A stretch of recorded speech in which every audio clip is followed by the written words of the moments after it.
চাষি ভাই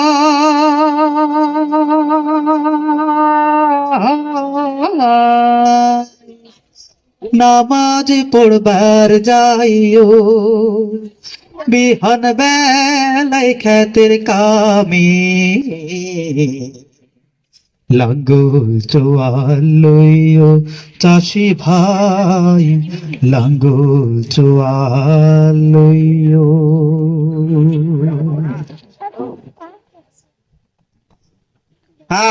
গো, আজকের আমি বেগুন 2 কেজি বানাবো একটা একটা। এইদিকে মূলো, গাজর, পটল, ঝিঙে, উচ্ছে সবকিছু এমন বড় বড় বানাবো। কালকের স্প্রে দিয়েছি বিদেশি স্প্রে, ওরে তাতে তেজ। আজকের আবার স্প্রে দেবো। সকালবেলা স্প্রে দেওয়া হয়ে গেছে, এখন বাজারে যাচ্ছি। ফলমূল মোটা না করা পর্যন্ত আমার শান্তি নেই। এইদিকে বিভিন্ন জায়গা তো লোক আসে বলে, ভাই তোমার এই জিনিসপত্র এত স্প্রে দাও, আমি তো কারো কই নে। যাক, আজকের স্প্রেটা দিয়ে আসি। সকালবেলা স্প্রে দেবো, বিকেল বেলা আবার সার দেবো। কত সময় কাজ পারবে না, গাছ একটা মরে মরুক, কিন্তু আমার জিনিস ভালো হওয়া চাই।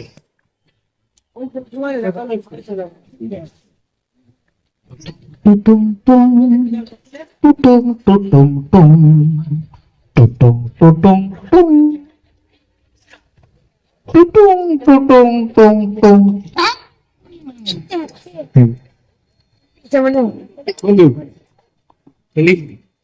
বন্ধু ব্যাগটা স্কুলে চলে আইছি। বন্ধু ব্যাগটা ছুঁয়ে দিই, আর ভালো লাগবে না। সারে বড় বড় কিছু হচ্ছে না। গেট আপ থেকে কি আমরা সে বন্ধু সে স্কুল থেকে তো পড়ে আসিনি, কি একটা অবস্থা বলতো। স্যার আজকে আসতে দিবে না। ও সে অঙ্ক ক্লাসে অঙ্ক করা হয়নি তো কি করবি? সুবহানাল্লাহ, সে অঙ্ক করিনি। এখন কি করবি? স্যারের মেয়েরা ছুবে না আমাদের। আমার হাঁটু দিয়ে একটা বুদ্ধি এসছো। কি বুদ্ধি বলতো বল। ওই মাদ্রাসার পিছনে যে বিল্ডিং আছে না, হ্যাঁ সাইডে এসে সব সাইডে মাদ্রাসার পিছনের বিল্ডিং, হ্যাঁ ওর পিছনে ওই যে বই আছে না আমার বাপ করে, হ্যাঁ দেখেছিলাম। আলু, পটল, উস্তে, মূলো, খিরে সব করেছে। সে বিদেশ থেকে তোর আছে ওষুধ নিয়ে আসে। বন্ধু বাম্পার ফলন আছে, এইরকম বড় বড় হচ্ছে। তাহলে তো খাতি হবে একদিন বন্ধু। শোন শোন, আমরা আজকে অঙ্ক ক্লাস করবো না, না করে আমরা চলে যাবো। যে খেয়ে দিয়ে স্যারের যখন ক্লাস শেষ হয়ে যাবে তখন আমরা আসবো। সেই বুদ্ধি বন্ধু। হ্যাঁ চল তাহলে আজকে ওই করা যাক।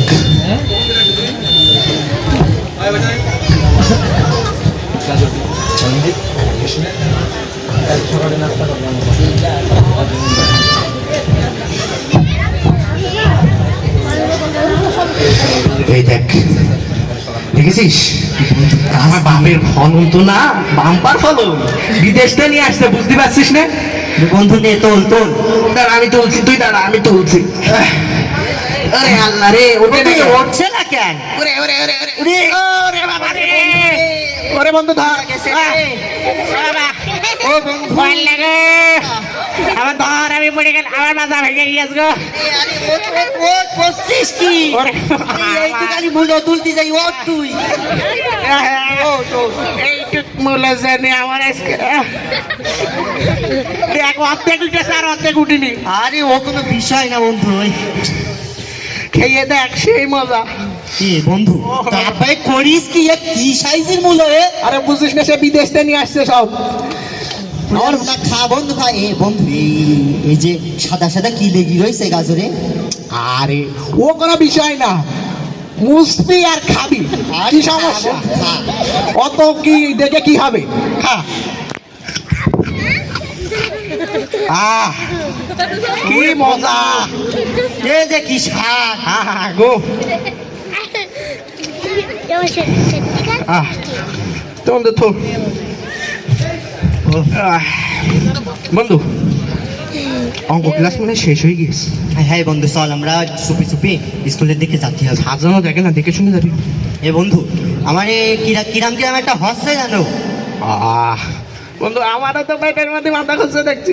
আচ্ছা সব স্কুলের পাশে কল আছে না? হ্যাঁ ওখানে যে পানি খালি ঠিক হয়ে যাবে, ও কোনো বিষয় না। চল পানি খেয়ে স্কুলে যাই। বন্ধু, হ্যাঁ বন্ধু, কেউ দেখতে পাইনি তো? আশপাশে কেউ দেখতে পাইনি তো? না কেউ দেখিনি। তাই বন্ধু, আমার পেটের মধ্যে খুব ব্যথা করছে। ওরে বন্ধু, হ্যাঁ ওলা, ওলা। আমাকে ওই স্যার, ও স্যার গো! ও স্যার, পেটের মধ্যে ব্যথা করছে। এই এই এই ও স্যার, এ, তোমরা যে ঘুমাই আছো কেন? আমার পেটের মধ্যে ব্যথা করছে। এই, কি হয়েছে কি আমার হয়েছে? পেটের মধ্যে ব্যথা করছে। হাই হাই, ওয়াল্লা গো! সহকারী সহকারী পানি নিয়ে আসো, ওয়াল্লা! পানি নিয়ে আসো, পানি নিয়ে আসো। আমার পেটের মধ্যে ব্যথা করছে। একে এর মাথা বান দাও, পানি দাও। ওয়াল্লা! সে বোতল গো। ওয়াল্লা! ওয়াল্লা গো, আমার পেটের মধ্যে ব্যথা করছে। দাঁড়া দাঁড়া, ডাক্তারের কাছে ফোন দে, ডাক্তারের কাছে। ওয়াল্লা! আম্মা! এই তোরা চুপ কর। হ্যালো ডাক্তার সাহেব। হ্যাঁ হ্যাঁ, জি বলেন। এই দ্রুত আমার স্কুলে আসো। কি হয়েছে স্যার? এই যে আমার এখানে পেশেন্ট আছে দুটো। আচ্ছা আচ্ছা আচ্ছা, ঠিক আছে, আমি আসতেছি। আচ্ছা, ওয়াল্লা! এই এটা সে সবদলি ছেলে না? আরে তাই তো।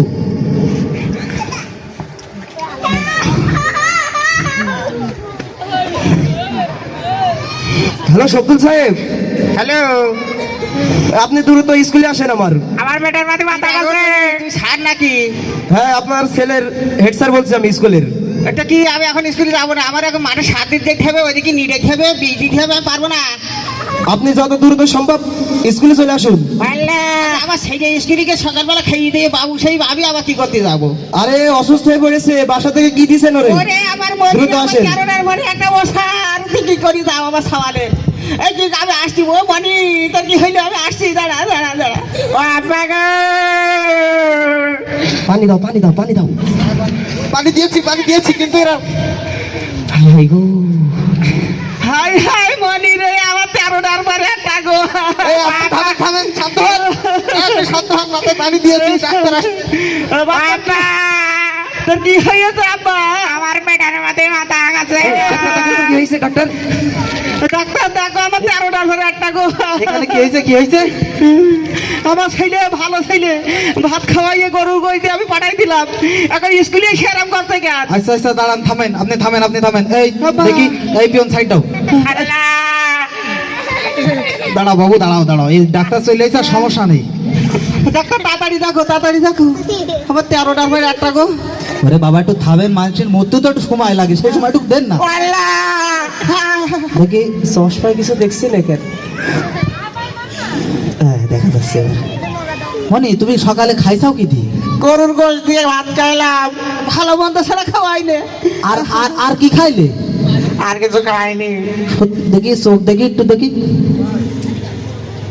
না, ডাক্তার চোখে সাহেব বাঁচবে তো। তো? ওরে বাবা থামেন না, আর কি খাইছাও? শোনা, সত্যি কথা কাও, দিনে কিছু খাইছাও? ওই আব্বার খেতে তো মূলো খাইলাম। মূলো? হ্যাঁ। এই তুই আমার ওই খেতে মূলো, ঢেঁড়স, পেঁপে যা আছে তাই খাইছি? হ্যাঁ, সব খাইছি। ওরে আল্লাহ রে, আমি সকালবেলা বিশেষ করে করলাম, কালকে রে করে দিনে করেছি, ওইটা খাইয়ে তুই কি কাজ করেছিস রে বাপ?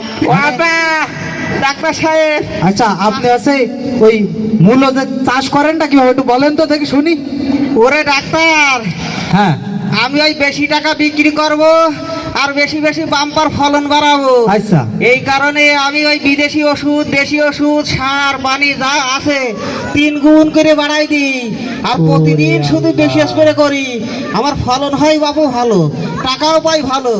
ওই বীজ আমার ছেলে খাবে আমি কোনোদিন জানি না বাবু, জানলে আমি স্প্রে করতাম না। খালি এতদিন যে মাত্রা অতিরিক্ত বেশি করে সাত দিচ্ছেন, এ দিচ্ছেন, ও দিচ্ছেন, দেওয়ার পরে যখন আজকে নিজের ছেলে অসুস্থ হয়েছে, এখন হুঁশ হয়েছে, আর এতদিন হুঁশ হয়নি। কারণ আপনি জানেন না যে কোনো কিছু অতিমাত্রায় দিলে সেটা বিষ হিসেবে সাব্যস্ত হবে। আরে বাবু, জানবো কোনতে? আমরা গ্রামের মানুষ শুধু জানি লাভ আর বেশি বেশি টাকা। আমাদেরকে কি শিখায় নাকি কোন জায়গায় গেলে সব কথা জানতে পারবো? কেন, এখন তো সব আধুনিক প্রযুক্তির মাধ্যমে সবকিছু শেখায়। আচ্ছা, আপনি জানেন না তাই তো? না, আমি জানলে কি এসব কথা, আমার ছেলেটাও কেন পড়ে থাকে। আচ্ছা ঠিক আছে, আমার এক পরিচিত স্যার আছে বুঝলেন, আচ্ছা। উনি আবার এইসব বিষয় নিয়ে গবেষণা করে তো। হ্যাঁ। ওই উপজেলার কি কর্মকর্তা, এই আপনাদের মতো যারা জানে না হ্যাঁ। ওদের জানায়। হ্যাঁ, ঠিক আছে, তাহলে আমি ওই স্যারের কাছে ফোন দিচ্ছি। আচ্ছা আরে। স্যার, ওই একটু ওই আসেন দিনই, ওই যে একটু এই জায়গাটা সমস্যা হয়েছে জানে না, এদিকে আমার এক রুগী ছটফট করছে, একটু তাড়াতাড়ি আসেন, একটু বলি দেন, আমি রুগীর চিকিৎসা করি। ওরে আমার 13টার পরে একটা এরা মরে গেলে ভিডিও বাতিল হতো, মোমবাতি দেওয়ার লোক থাকবে না কেউ। বাবা, আসসালামু আলাইকুম। আসলে আমরা ফসল উৎপাদন করতে বিভিন্ন সময় যে কীটনাশক ব্যবহার করি, আসলে এই কীটনাশকের ক্ষতিকর যে দিক আছে এটা কিন্তু আমরা অনেকেই জানি না। যা আজকে আমাদের স্টুডেন্টরা এই কাঁচা সবজি খেয়েছে যেখানে অতি ক্ষতিকর কীটনাশক দেওয়া ছিল। আসলে বাজারে আমরা যে কীটনাশকগুলো কিনি এটা কিন্তু রাসায়নিক কীটনাশক, এবং প্রত্যেকটা রাসায়নিক কীটনাশক হেভি মেটাল, ভারী ধাতু দিয়ে তৈরি করা হয়, যেটা আমাদের শরীরের জন্য অত্যন্ত ক্ষতিকর। আমরা সহজে যদি বলি, বাজারে 3 ধরনের কীটনাশক আমরা পাই। একটা আছে সবুজ চিহ্নযুক্ত, একটা হলুদ চিহ্নযুক্ত, একটা লাল চিহ্নযুক্ত। এই যেটা সবুজ চিহ্নযুক্ত কীটনাশক এটা কিন্তু কিছুটা পরিবেশের জন্য ভালো, অর্থাৎ সেটা যদি আমরা স্প্রে করি তাও কমপক্ষে 5 থেকে 7 দিন অপেক্ষা করতে হবে, তারপর সেই ফসল খাওয়া যাবে। হলুদ চিহ্নযুক্ত কোনো কীটনাশক যদি আমরা জমিতে স্প্রে করি এবং সেই ধরনের কীটনাশক দেওয়া ফসল যদি আমরা খেতে চাই তো কমপক্ষে 7 থেকে 14 দিন অপেক্ষা করতে হবে, তারপর সেটা খাওয়া যাবে। এবং সর্বশেষ যেটা লাল চিহ্নযুক্ত যে কীটনাশক, সেটা আমাদের 2 থেকে 3 সপ্তাহ অপেক্ষা করতে হবে, তারপর সেটা খাওয়া যাবে। তা না হলে আমাদের স্বাস্থ্যের জন্য অত্যন্ত ভয়াবহ। অর্থাৎ আজকের এই কীটনাশকের ভয়াবহ দিক সেটা আমাদের আজকের উদ্ভিদকুল, প্রাণীকুল, বাতাসকুল সব কিন্তু আজকের কীটনাশকের এই কারণে ধ্বংস হয়ে যাচ্ছে। সেই জন্য আমরা আজকের থেকে একের এই নাটিকার মাধ্যমে আমরা যে শিক্ষাটা পেলাম, সে অবশ্যই এই কীটনাশকের বোতলে যে লেখা আছে সেটা আমরা দেখে পড়ে বুঝে এবং জৈব বালাইনাশক ব্যবহার করব। জৈব বালাইনাশক কখনো প্রাণঘাতী হয় না, সেটা উদ্ভিদের জন্য কোনো ক্ষতিকর না, মানব দেহের জন্য সেটা ভালো। অর্থাৎ আপনি দেওয়ার 1 দিন পরে বা দেওয়ার পরপরই 2-1 ঘন্টা পরেও যদি আমরা সেটা ধুয়ে খাই তা মানুষ স্বাস্থ্যের জন্য কোনো ক্ষতি হবে না।